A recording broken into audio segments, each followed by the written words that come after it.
you've got your copy of Professor McConville's book, I'm starting in chapter 1, the chapter on Ezekiel. Here it comes. Now, one of the things that I like about Professor McConville is he's pretty straightforward. He is a British writer. He uses British spelling, but he brings up several things that are very important. He gives us one important glimpse of the exile. Ezekiel is an exilic prophet. He stands closer to Jeremiah than Isaiah. He is nearly contemporaneous with Jeremiah. He may well have known Jeremiah before he goes into exile. This is page 83, chapter 4 in his book. Now, I'm going to jump over a couple of pages, and let's see what he has to say about 3 chapters in a row. Here he is. This is the chapter. I'm on page 91 in McConville. And he's talking about chapter 16. The allegories and parables of chapters 16 through 24. Now, do you remember what chapter 16 in Ezekiel is about? What's the gist of Ezekiel 16? What's it about? How about the unfaithful wife? Okay? The unfaithful wife who represents Israel and Judah, and she has committed adultery against the Lord. Now, here it's not necessarily a woman. This is not about male, female, or the penchant for one gender over another to commit adultery. The woman is clearly symbolic of Israel. All of chapter 16 is depicting Israel as an unfaithful bride, chapter 16. And the point of the metaphor is right here, that Israel, once married to God, like in a covenant relationship, is unfaithful by taking other lovers. That's what McConville's point is right here. Come on, focus.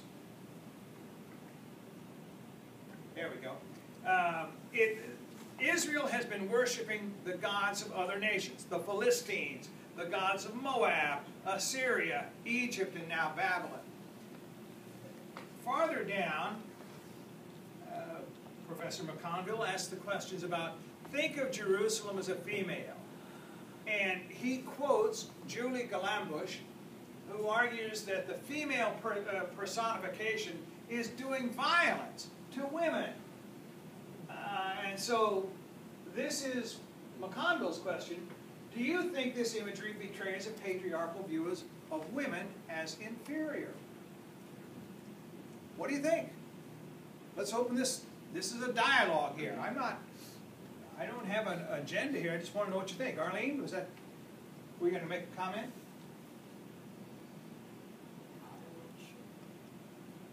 Maybe you need another cookie. Have a Pesach cookie. Everybody have a Pesach cookie. Hey, Crystal, would you just send those around? Let everybody have a cookie. They're not. I have to tell you, these cookies aren't fabulous, but they are real Hebrew cookies. Okay. What do you think, Arlene? Is this denigrating the role of women? Chapter 16, using, Israel as a bride unfaithful, is that denigrating the role of women? I don't think so. Okay, and why not?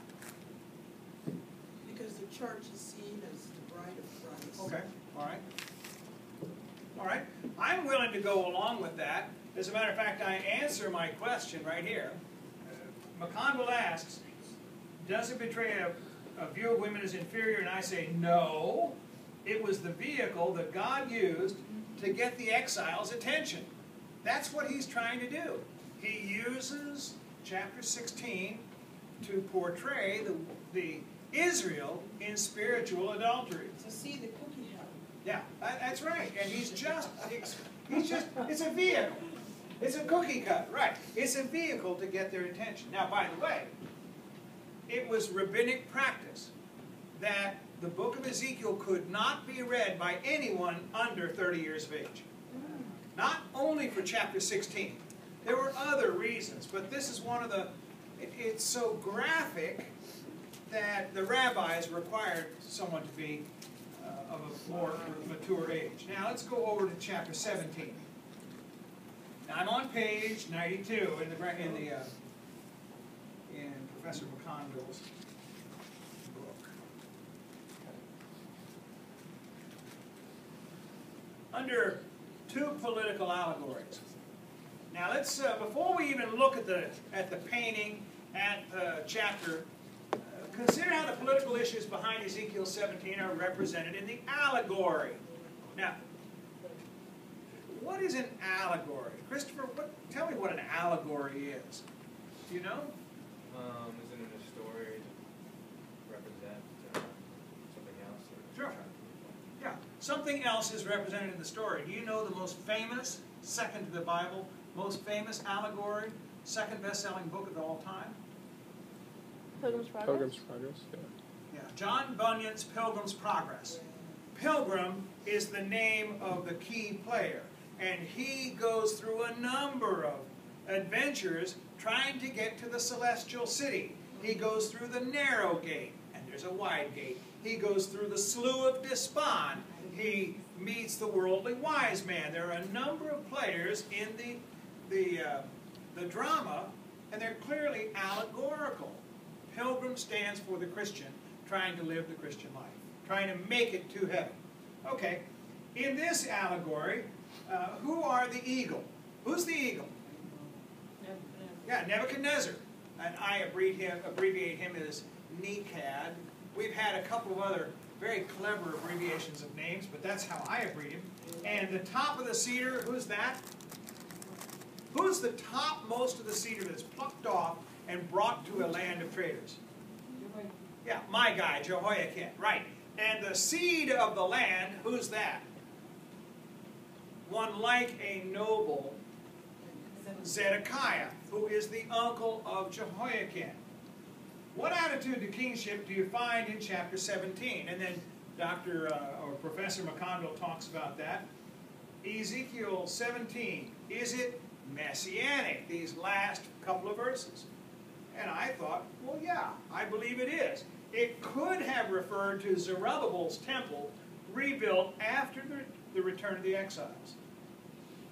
Now, I think it's messianic, but I can't absolutely state that matter of fact. I just think it probably is. And is the point of view the same in the allegory of chapter 19? That's what we want to get after tonight. Okay? Now, it's my agenda to get you out of here by about 8:30. Well fed, you know, had enough cookies, can't handle any more of that.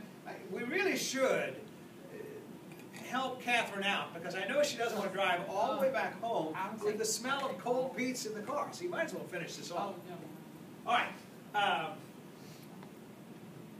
And the significance of chapter 17 and 19 vis-a-vis Genesis 49. What is Genesis 49? Do you remember what that pericope is all about?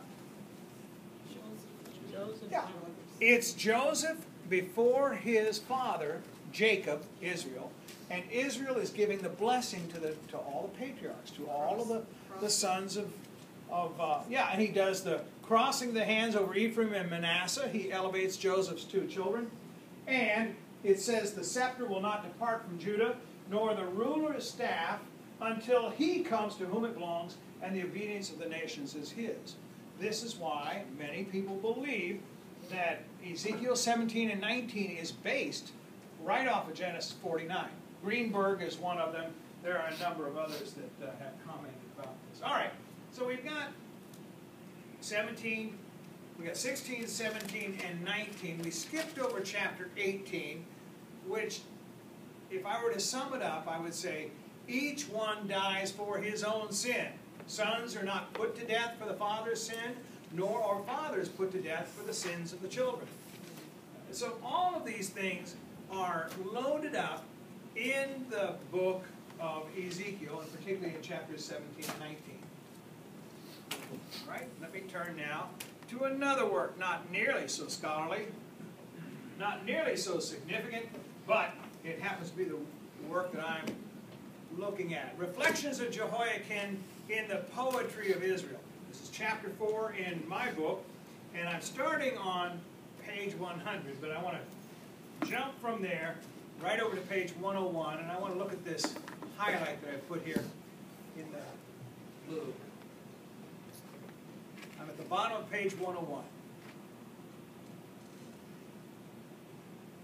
Now, let me read just this short line and ask what your thoughts are. Indeed, the fable of Ezekiel 17 seems to be an extension of the rebuke of the whore in Ezekiel 16 in the language of fable, allegory, and riddle. Just as Jerusalem violated the covenant made with Yahweh, so had the prince in Jerusalem violated the suzerainty covenant made with the king of Babylon, to which Yahweh was party. What do you think of that? Now that is a loaded statement. I am giving an interpretation to Ezekiel 16 and 17 with this conclusion. This is only my introduction to chapter 17. The fable of Ezekiel 17 is an extension of the rebuke of the whore. What do you think? No opinions? All right. I think it could be, given the languages that are used in 17, you'll be plucked up, and even if you're planted, you will wither. Right. So it's really one of, like a curse. Good, good. Very good, and you've used some very interesting verbs. Plucked up and planted. Do you remember who had a commission about plucking up and planting? It was Ezekiel. It was Jeremiah. Jeremiah had, you know, you will speak and the Lord will pluck up and plant and build up and tear down. That was in Jeremiah. That's why McConville seems to think Ezekiel may have known or at least been acquainted with Jeremiah's writings. Okay. Now, what I don't want to do is I don't want to give the impression that I'm against women. That I absolutely not. As a matter of fact, when I post my notes about the natural magic, I'll talk about my wife, the silver-haired fox. But she is not a cougar. Okay, what's a cougar? When I use the word cougar, what comes to mind? When I say fox versus cougar, what is a cougar? You know, what's the... Yeah, old women looking for young men. Sex in the City. Kind of yeah, the cougar is a recent adaptation by Hollywood of women on the prowl. That's not at all what my wife is like. I use the term silver fox because she has, well, you've seen her, she's got the most beautiful silver hair. And she is very attractive, especially to me. Amen. Now, I want you to know one thing, guys, I'm speaking particularly to you. Your standard of beauty better be your wife. Amen. Don't ever compare your wife unfavorably, or even favorably. Don't compare her to other women. Amen. Bad plan. I speak from experience. Don't do that. My silver-haired fox, she has corrected me on occasion for doing some dumb things. All right, so don't do dumb things like me. All right, but the allegory of chapter 16, which is an allegory, it's not a statement on the value of women. It is using shocking language to get the attention of the exiles, that the people back home in Jerusalem are going to either their death or captivity because of their unfaithfulness to the Lord. Moreover, the king who sits on the throne of David, Zedekiah, is going to get a whooping. Now that's a marginal reading, but that's what we used to say when I grew up. He's going to take a whooping. You see this scar right here on my forehead? I got a whooping from my brother one day. He convinced me from that time to this that he is king of the hill. And that's the evidence of it right there. So Zedekiah is going to take a whooping too, because he has committed spiritual adultery against Yahweh.